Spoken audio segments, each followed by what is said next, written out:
Hoje eu vim conversar com o Christian aqui na Doing Motors, em uma das unidades, eu gosto de falar assim, uma das unidades. Porque a gente está aqui no Shopping The Blue, ele tem na loja, no térreo, a loja principal de atendimento, tem no quarto andar o grande showroom deles, com aquele desfile de carros, e ele tem aqui no segundo piso, no mezanino, Mezanino, no segundo piso, subindo a escada rolante. Ele tem mais um QG aqui, que é a parte administrativa, é a parte realmente do estratégias para o negócio. E aí eu estava conversando com ele, eu voltei de Sydney agora, e uma das coisas que algumas coisas me chamaram a atenção lá em Sydney, obviamente, mas a maioria dos carros, ele é elétrico, tudo elétrico. Então, é um silêncio nas avenidas, é um silêncio. E não tem poluição, e não tem fumaça. Então eu lembrei muito de você.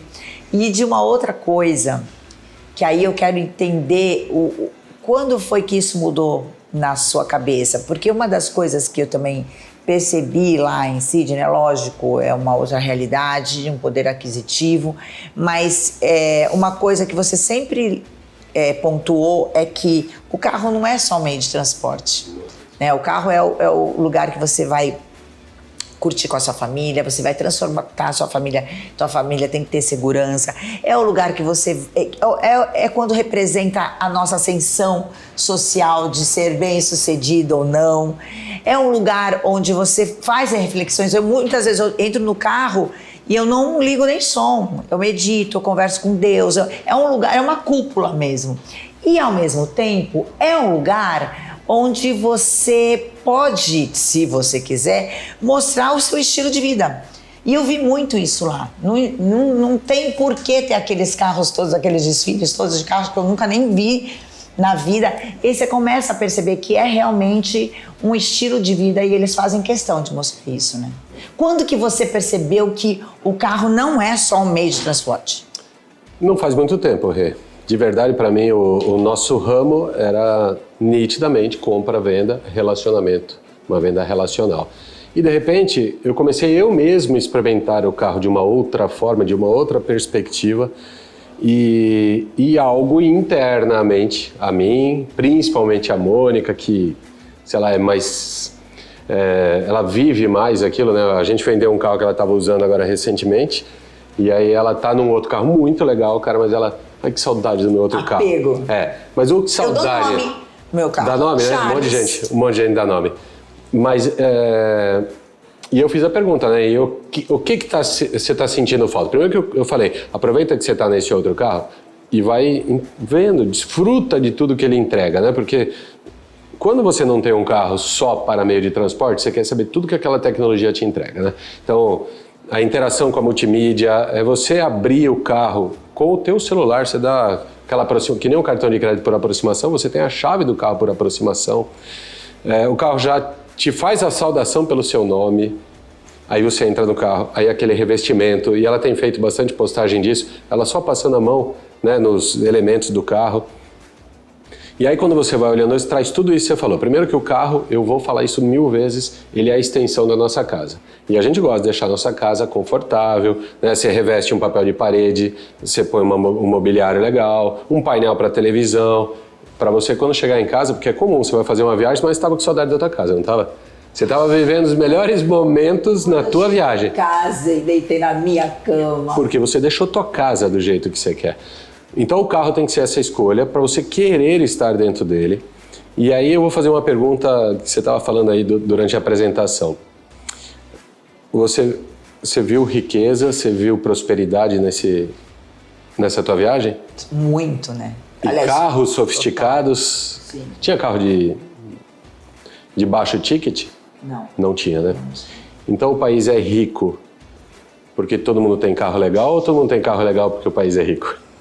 É mais ou menos isso, porque todo mundo está vibrando naquilo, cara, então você desfruta daquilo. E eu vejo aqui muito cliente que tem condição de dar um passo a mais, tem condição de dar um passo a mais, e às vezes não tem, porque vem aquele sentimento de escassez, não tem outro nome para falar. Falar, cara, eu não preciso, até do que vão julgar, né? Não tem pensamento de julgamento? Pra que fazer isso? O que vão falar, bom, né? Ele me transporta, ele me leva pra lá e pra cá, então tá ótimo. Na hora que você quebra essa barreira e você começa a andar no carro que você sente que você merece... Inclusive, outro dia foi uma questão que viralizou na internet a entrevista do Barsi falando que ele tem o carro dele, que é um carro que custa... sei lá, 30 mil reais, sei lá quanto, e que ele não vai trocar o carro dele. E o cara que é o maior investidor da Bolsa brasileira, o cara é milionário, ele fatura só de dividendos por dia, 1 milhão e tantos cai na conta dele por dia de dividendos. E ele tem um carro dele, que é não sei lá o que é isso que ele usa. E as pessoas questionaram demais ele, justamente falando da escassez. Não dá pra gente julgar o porquê que o Barsi, porque também é um senhor já de 80 e poucos anos, tem lá, pra mim isso é excentricidade. O que ele tá nos ensinando? Escassez, não sei se ele tem. Exatamente. Ele ensinou que poupar e principalmente investir em ações que te geram dividendo funciona. Né? Ele só não está sabendo usufruir. Dele, né? Exatamente. Mas quem somos nós para julgar? Mas é isso muitas vezes. Para que também a gente tem essa ascensão social, né? Mas também é que cada um vai canalizar o seu dinheiro para aquilo que faz, que te dá prazer, né? Mas a gente está falando... que carro é um prazer, prazer nacional. Não, né? ele é um prazer. Outra coisa, nós vamos fazer agora um cruzeirinho curto, mas toda vez que eu entro no navio, eu fico olhando e falo, não tem um canto do navio que não seja preenchido por um revestimento, né, por um fechamento que não tenha um luxo, seja uma escada de Swarovski, que seja um... Cara, tudo é muito bonito, né? E quando você está dentro do navio, como você se sente? Não importa se é um mini cruzeiro que vai aqui para qualquer roteiro nacional. Se sente um pouco mais rico do que você é. Você se sente um pouquinho... Traz um bem-estar, traz uma condição, aquilo que a gente está falando de dopamina, que a gente está falando, traz. E quando a gente olha e fala assim, eu não ligo para carro, ele não está ligando para outros fatores. Não vou longe, né? Viajar de executiva, não tem como você voltar para trás. Não tem como comparar. Não tem como voltar. Então parece que a gente, quando está fazendo o programa, né, a gente está falando aqui... nós não somos psicólogo de formação, né? Eu sou, né? Você é. Então, olha que legal. Eu não sou. Às vezes eu tenho dificuldade de expressar, né? Você vai saber, então, quando eu falo, você vai lá e corrige, né? Eu não sei dizer, psicologicamente falando, o que gera no emocional, mas eu sei dizer o que eu sinto, né? Então, pela minha sensação. E por muitos clientes que sabem expressar isso aí, que sabem relatar. Mas você foi para a festa da cidade, todo mundo unanimemente fala, cara, quando eu visto aquele... smoking, ou quando eu visto um terno... Muda a postura. Já muda a postura. Cara, o carro é a mesma coisa. Quando você anda num carro de outro patamar, cara, muda a tua postura. E por isso que eu acho que uma coisa puxa a outra. Eu acho que você se permitiu, primeiro é um desbloqueio, né? Você desbloqueou, se permitiu, já dá um dane-se para quem vai julgar. Cara, você começa a se posicionar diferente, você já começa a se vestir diferente, já começa a ganhar diferente. Algo acontece. E gera prosperidade no sentido de eu não quero mais voltar para trás. É um livro do Ferreirinha, que é um cara que é especialista em luxo. O paladar não retrocede. E é isso. É legal você ler esse livro. O paladar não retrocede. Porque a hora que você experimenta isso, a gente não quer voltar mais para trás. É lógico que a gente não está aqui induzindo as pessoas a fazerem loucuras, que a gente sabe que as pessoas fazem isso e compram carros que você não pode fazer. A gente está falando com pessoas que vão fazer um planejamento financeiro e o seu carro tem que estar dentro desse planejamento financeiro. E essas pessoas, assim que começam, que têm um carro melhor, elas começam a entender o que o financeiro dela, seja pelo trabalho, seja de bons negócios que ela fez, resultou. Isso aí é um resultado que ela obteve com isso.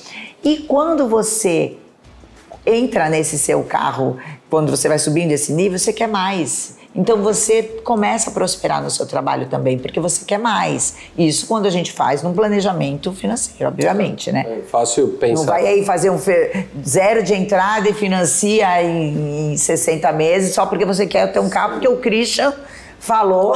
Embora isso funciona para muitas profissões, isso funciona. Porque precisa. Que é bem aquele conceito que se fala muito hoje em ativo e passivo, né? Em despesa e custo. Então, quando você, dependendo da sua profissão, é importante. Aliás, eu vi ontem a gente foi num encontro e era uma palestra sobre posicionamento, brand pessoal, né, de marca pessoal.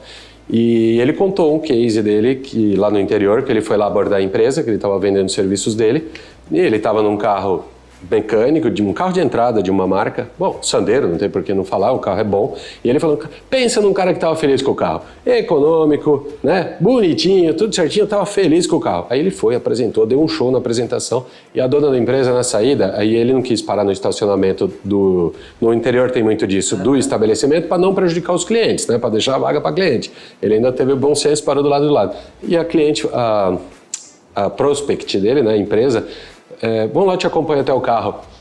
E na hora ele gaguejou, ele não precisa, né? Ainda sendo educado, não precisa. Ela faz questão, vamos lá, eu te acompanho, a gente vai conversando até lá. E ele nunca mais teve retorno dela, porque ele sentiu, ele falou, eu tenho certeza que foi porque eu não estava num carro à altura do material que eu estava apresentando. Um advogado, enfim, um médico, muitas profissões precisam mostrar que ele tem, tá? Então aí o carro faz é um investimento. Investimento de é um investimento, exato. Assim como você decora uma sala, né, um consultório, tudo isso é importante. Então não pode ser uma despesa, né? Então estamos falando isso para as pessoas que entendem que isso é custo, mas falando de bem-estar. E você falou que tinha bastante carro elétrico. O que você, além do silêncio lá, o que você viu mais sobre... Qual é o pensamento do povo de lá, né? Tem muito isso. É gozado porque a gente está falando do carro ligado à prosperidade. É só um adendo. A prosperidade, ela não está ligada só ao lado financeiro, tá, gente? A prosperidade é tudo. Não adianta a pessoa ter muito dinheiro e não ter saúde, não ter boas relações. A prosperidade é tudo. Mas é lógico que não tem sem dinheiro, você também não tem prosperidade. E uma das marcas é a gente ver o estilo de vida das pessoas. Posso estar enganado? A gente pode se enganar uma vez ou outra, mas na maioria das vezes, não. Então, o que eu vi lá era muito... Nos jovens despertava o seguinte... Quando via um carro, tipo um Maserati, uma McLaren, eu tive a oportunidade de ver do meu lado a McLaren, aquela que foi do Senna, aquela que eles lançaram poucas edições no mundo do Senna. Então foi bem legal isso. E os jovens, eles falam na hora. O que eles fazem? O que será que esse cara que está dirigindo faz? Qual é o trabalho dele? Qual é o negócio dele? Qual a fonte de renda dele, né? E aí eles começam a fazer um exercício do que seria para chegar nesse patamar. Isso, eu acho isso saudável, porque eles estão falando isso diretamente ligado ao trabalho. E não é porque se é herdeiro, se é... traficante. Eu não queria falar, mas foi isso mesmo. Atividade ilícita. Exatamente. Eles queriam saber o que faz. Como que eu posso chegar lá também. Como é que eu posso chegar lá? E eu acho isso muito saudável. É muito legal o carro ser ligado diretamente a você ser bem-sucedido naquilo que você faz. Então tem esse efeito. Mas quando eu pergunto do carro elétrico, tem muita pergunta ainda. Aliás, eu acho legal, Rê, se em algum momento você tiver como lançar caixa de perguntas, né? Ah, a gente pode fazer. Para propor e para a gente programar o nosso próximo programa em cima de um tema que a tua audiência tenha interesse. Mas ainda é comum o pessoal perguntar para mim, Rê, se dessa vez vai dar certo, se o carro de fato agora pegou, se vai funcionar, e você pode reportar. Não tem mais volta, né? Não tem mais volta. É isso que eu vou responder. A gente sabe que o Brasil está um pouquinho atrasado em relação a esses países mais desenvolvidos, mas realmente não tem mais volta. Lá já tem infraestrutura para eletroposto. Você quer abastecer seu carro elétrico, já está à disposição. É o que vai acontecer aqui no Brasil. É só questão de tempo. Então, acho que é bacana ainda para quem tem dúvidas sobre isso. Cara, a Renata traz aí a experiência dela. Está acontecendo esse movimento lá fora, já está muito forte. Vai acontecer e está acontecendo. Aqui é um mercado que cresce de 40% a 50% por ano. Não para de crescer, é muito forte, é exponencial. Mas para quem ainda tem dúvida, eu vou deixar aberto aqui para que venha fazer com um test drive. E é desinteressadamente, né? Despretensiosamente, não, mas eu quero que de fato todo mundo possa ter a sua própria opinião sobre o que é dirigir um carro desse, porque sobre as questões ambientais eu acho que ninguém tem dúvida, né? Então eu acho que se a dúvida é também, será que é um carro bom ou não é? E se vai pegar, tá aí as experiências, o que aconteceu ao mundo afora, e principalmente país desenvolvido. A gente sempre demora um pouquinho mais de tempo, mas já está em franco desenvolvimento. E é mais rápido também, demorava muito pra gente aprender. Já não está tão distante. Agora não tá tão a gente vê mais. E eu vou aproveitar que a gente está falando disso, de luxo e de experiências, porque o carro, você subir o nível, subir o degrau do seu carro é uma experiência, ainda mais hoje em dia, esses carros todos tecnológicos. No próximo bloco, eu vou levar vocês para a Indonésia, para uma experiência que eu tive com um chefe de cozinha Michelin, um jantar incrível, no restaurante Coral Bali, dentro de um hotel chiquíssimo, assim, que vocês... Eu fiquei... Sabe aquelas coisas suntuosas de Dubai? Dentro daquilo, que é um disparate, né? A Indonésia tem esse disparate da pobreza muito grande, do caos, que ela é caótica, com esse luxo. E o restaurante é dentro de um aquário. Então foi uma experiência incrível no próximo bloco.